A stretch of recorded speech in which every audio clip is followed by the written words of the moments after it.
আসসালামু আলাইকুম এভরিওয়ান। কী অবস্থা, সবার কেমন আছেন? আশা করি সবাই ভালো আছেন। আমিও আলহামদুলিল্লাহ খুব ভালো আছি।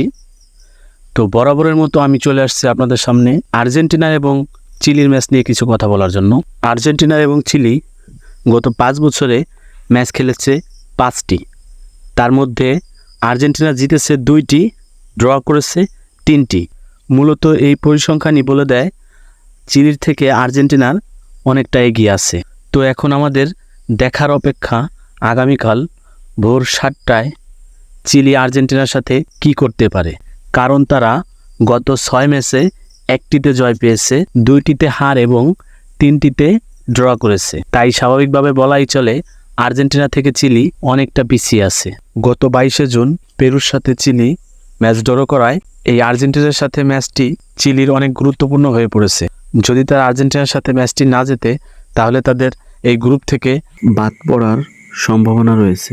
আজকের ভিডিও এই পর্যন্তই। ধন্যবাদ সবাইকে। ভালো থাকবেন, সুস্থ থাকবেন। আল্লাহ হাফেজ।